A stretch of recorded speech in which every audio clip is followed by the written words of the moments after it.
लोकसभा निवडणुकीच्या पार्श्वभूमीवर घेऊन येत आहे एक विशेष कार्यक्रम। मी खासदार बोलतोय। असे पण दादा तुमचं काय नाव आहे? माझं नाव तेजस गुंजा। तुझी काय प्रतिक्रिया ह्या लोकसभेबद्दल? आता खरं पाहायचं ठरलं तर लोकसभा निवडणूक आता बरेचसे आता मी प्रतिक्रिया पाहतो, बरेचसे चॅनल वरती पाहतो, आपल्या तालुक्यातले लोकल चॅनल असतील किंवा आसपासच्या तालुक्यांमधले लोकल चॅनल असतील, तर बऱ्याच ठिकाणावरून असं प्रतिक्रिया ऐकायला मिळते की खासदार आमच्या गावात येत नाही किंवा खासदारांनी आम्हाला निधी नाही दिला। तर मग काय खासदारांनी काय सभा मंडप, खासदारांनी काय स्मशानभूमी याच्यासाठी निधी द्यायचा असतो का? खासदार हा देशाची दिशा ठरवण्यासाठी आपण निवडून दिलेला असतो, तो संसदेत काम करायला आपण निवडून दिलेला असतो। त्याच्यामुळे संसदेत काम करत असताना माझ्या मतदारसंघातील युवक मला कसं पुढे घेऊन जाता येईल, माझ्या मतदारसंघातील मी ज्या महाराष्ट्रातून येतो त्या महाराष्ट्रातील माझा जो युवक आहे त्याला कोणत्या प्रकारे मी त्याला रोजगार उपलब्ध करून देऊ शकतो, माझ्या महाराष्ट्रातील माझ्या मतदारसंघातील ज्या महिला आहेत त्यांना कोणत्या प्रकारे मी रोजगार उपलब्ध करून देऊ शकतो, किंवा आपल्या तालुक्यातले जे जनता आहे त्यांचे मूलभूत गरजा जे आता सर्वसामान्य माणूस काय म्हणत नाही मला हे पाहिजे मला ते पाहिजे, त्याच्यात सर्वसामान्य माणसाच्या मूलभूत गरजा असतात। त्या मूलभूत गरजा म्हणजे त्याला आरोग्य व्यवस्थित मिळालं पाहिजे, त्याच्या जे घरी त्याचे लहान बाळ आहेत त्यांना शिक्षण चांगलं मिळालं पाहिजे, आणि सगळ्यात महत्वाचं म्हणजे आपल्या देशाची अर्थव्यवस्था त्याच्यावर चालती तो शेती, तर शेतीमालाला भाव मिळाला पाहिजे। तर आपण कायम पाहिलेलं आहे की आपले जे खासदार आहेत डॉक्टर अमोल कोल्हे वेळोवेळी त्यांनी संसदेत आपल्याला शेतीवरती, शेतीमालाच्या बाजारभावावरती, आपण आळेफाटाच्या चौकात सुद्धा त्यांचं कांद्याच्या माळा घालून आंदोलन पाहिलेलं आहे। तर ह्या गोष्टींमुळे आजचा जो युवक आहे त्यांच्याकडे जास्त अधिकाधिक आकर्षित होतो, त्याच्यामुळे आम्ही त्यांना मतदान करण्यासाठी इच्छुक आहेत। इव्हन यापूर्वी कधी मी राजकारणामध्ये इतका सक्रिय नव्हतो, परंतु जसं हे आता आपण पाहतोय जे 2 गट पडलेत, 2 नाही, शिवसेनेचे 2 गट, राष्ट्रवादीचे 2 गट, आता अजून कोणत्या पक्षाचे केंद्रीय 2 केंद्रीय 2 हे 6 पक्ष झाले। आता 6 पक्ष आहेत, पण केंद्रात सगळं फक्त हुकुमशाही पाहिजे। केंद्राचं असं धोरण आहे की विरोधी पक्ष ठेवायचंच नाही, म्हणजे आपण पाहतो रशियामध्ये काय चाललंय, तर तसंच आपल्या देशात सुद्धा त्यांची शिक्षण काय आहे? मी माझं मेकॅनिकल इंजिनिअरिंग झालेलं आहे। नोकरी करताय? हो, नोकरी करतोय। नोकरी करून एवढ्या सगळ्या गोष्टी बोलत असताना येणाऱ्या काळामध्ये तुला काय वाटतं दादा की कोणती कामं तुझ्या विभागामध्ये होणं गरजेचं आहे? जो कोणी खासदार दिल्लीमध्ये निवडून जाईल त्याने ते तिथं प्रश्न मांडणं गरजेचं आहे, काय वाटतं? सगळ्यात महत्वाचं म्हणजे जी मी म्हटलो का आपली अर्थव्यवस्था, तर अर्थव्यवस्था आपली शेतीवर अवलंबून आहे। तर आपला जो या तालुक्यामध्ये महत्वाचा जो विषय कांद्याचा विषय असेल, आपला ऊसाचा विषय, तर कांद्याला आपला मूलभूत त्याचा हमी भाव भेटला पाहिजे, कांद्याला चांगला दर उपलब्ध झाला पाहिजे। त्याच्यानंतर आपल्या तालुक्यामध्ये आपल्या खासदारांची एक स्वप्न आहे, आपण त्याला इंद्रायणी मेडिसिटी प्रकल्प त्यांचा एक स्वप्न आहे, तर त्या प्रकल्पासाठी ते एवढी वर्ष झगडतात पण त्यांना परमिशन मिळत नाही। काय मिळत नाही? कारण की सत्ता आपली नाही, ह्या खासदाराच्या हस्ते ते काम नाही झालं पाहिजे, म्हणून त्यांना कुठेतरी ते एक विरोधाभास निर्माण केला जातो। ज्यावेळेस लोकसभेमध्ये निवडून जाणारा खासदार हा कोणत्या पक्षाचा नसतो, पक्षाचं चिन्ह सुद्धा आत नेता येत नाही। यांनी सांगितलं की अमोल कोल्हेंनी कांदे आत नेले म्हणून त्यांचे निलंबन झालं, घोषणाबाजी झाली असते तिथं दिल्लीमध्ये काय झालं ते झालं, हे करता येत नाही, कारण की तो एका निवडून आलेल्या विभागाचा प्रतिनिधी नसतो, तर तो देशाचा प्रतिनिधी असतो, कारण की त्याला संसद रत्न, संसद सदस्य, लोकसभेचा एक सदस्य, या गोष्टी त्या ठिकाणी दिल्या जातात, त्यावेळेस त्या देशाचे केंद्रीय आहे, बरोबर? पण असं तू त्या पक्षातून निवडून आलाय म्हणून तुला निधी द्यायचा नाही, हे कितपत तू तरुण म्हणून तुला योग्य वाटतं का? अजिबात योग्य वाटत नाही। यांनी काय करावं? आता आपण काय करणार या गोष्टी? यांनी काय करावं? बिंदास बोला। यांनी स्वतःचं धोरण ठरवतात ते, त्याच्यामुळे वेळोवेळी ते स्वतःहून आवाज उठवत असतात। संसदेत सुद्धा आपण पाहतो की ज्या व्यक्तीला पत्रकार सुद्धा प्रश्न विचारायला घाबरतात, मोठमोठे नेते सुद्धा प्रश्न विचारायला घाबरतात, त्या व्यक्तीला आमचा माणूस खंबीरपणे प्रश्न विचारत असतो। त्याच्यामुळे आम्हाला या नेत्याच्या पाठीमागे खंबीरपणे उभं राहायची इच्छा असते। मोदी आपला व्हिडिओ बघतील का नाही मला माहित नाही, पण मोदींना काय सांगशील तू? त्यांनी काय करावं? ते भरपूर मोठे नेते, त्यांच्याला काय वाटतं? तू तुझं ऐकलं तर ऐकलं बाबा, काय आता जर चुकून कसला ऐकणार? त्यांची मोदी साहेबांची सोशल मीडिया टीम खूप मोठी असं म्हणतात सगळीकडे, गेला तर गेला आपला व्हिडिओ तिथपर्यंत, काय वाटतं तुला? ठीक आहे, तू काय निरोप देशील आमचा? जर त्यांच्यापर्यंत जर हा व्हिडिओ पोहोचणारच असेल तर मी त्यांना एवढंच सांगेल का तुम्ही जी याच्या 15 वर्षापूर्वी निवडणूक, तुम्ही जे 10 वर्षापूर्वी निवडून आले होते आणि त्यावेळेस जे सगळे तुम्ही 2 ते 3 स्वप्न दाखवली होती, त्याच्यातलं एक जरी स्वप्न तुम्ही पूर्ण करून दाखवलं तर इथून पुढे फक्त तुम्हालाच मतदान करणार, आम्ही दुसऱ्या कोणत्याही पक्षाला मतदान करणार नाही। मोदी साहेब तुम्ही नीट ऐका बरं का, या मुलाचं मतदान तुम्हालाच होईल, तो काय म्हणतो ती नीट ऐका।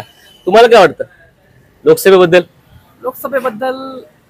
अमोल कोल्हे साहेब. नाही नाही, अमोल कोल्हे तुमचं गुप्त मतदान आहे ते कशाला सांगता, पण तरी पण एकंदरीत काळामध्ये कोणता शेतकऱ्यांसाठी शेतकऱ्याचा मुद्दा असतो? शेतकऱ्यांचा सोयाबीन आहे एमआयडीसी आमच्याकडे. येणाऱ्या काळामध्ये एमआयडीसी वरती तुम्ही आवाज उठवणार का? तो उठवेल ना, नक्कीच उठवेल.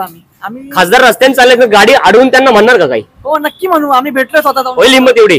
खासदारांशी आम्ही स्वतः जाऊन भेटलोय. ते आमच्याशी वैयक्तिक बोललेले आहेत त्या त्यांना त्यांची गोष्टीबद्दल. गाडी अडवायचा प्रश्नच येत नाही, कारण की आता हे पण तुम्हाला सांगतो, बरेच असे लोक म्हणतात, त्यांच्याच जवळचे लोक म्हणतात आमचे फोन नाही उचलले. पण खासदार साहेब जेव्हापासून मला ओळखत नाही तेव्हापासून आजपर्यंत मी त्यांना 5 ते 6 वेळा फोन केला. एकदाही असं झालं नाही की त्यांनी माझा फोन उचलला नाही, किंवा फोन उचलल्यानंतर सुद्धा माझं काही म्हणणं ऐकून न घेता त्यांनी फोन कट केलाय, असं सुद्धा एकदा सुद्धा झालेलं नाही. एकंदरीत ह्या सगळ्या गोष्टी असताना तुम्ही दिल्लीवरती बोललात, लोकसभेच्या मुद्द्यावरती बोललात, पण हे बोलत असताना बीजेपीच्या कार्यकाळामध्ये अशी काही कामं झालीत असं त्यांचं मत आहे. त्याच्यामध्ये 370 असेल किंवा त्यानंतरचे काही आता राम मंदिरचा एक मुद्दा असेल, ह्या सगळ्या गोष्टी करत असताना किंवा दिल्लीचे PM पर्यंत पोहोचण्यासाठी थेट सर्वसामान्यांपासून तिथपर्यंत जाण्यासाठी त्यांनी वे मोकळा करून दिला, मध्ये कुणाला ठेवलं नाही. शेतकऱ्यांना 2-2 हजार रुपये मिळतात. बऱ्याच ठिकाणी गेल्यानंतर मोदी मोदी मोदी हे शब्द ऐकायला मिळतात.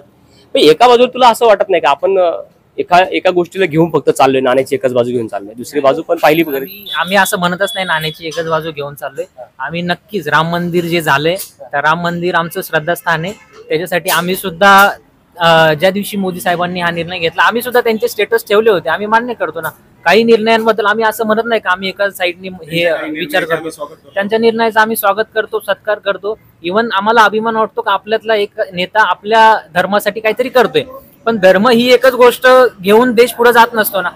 धर्म आपले धार्मिक बाबी, धार्मिक धोरण ठरवण्यासाठी धर्म महत्वाचा असतो. पण बाकी ज्या गोष्टी आहेत, धर्माने आमच्या खिशात पैसे चालणार नाही ना.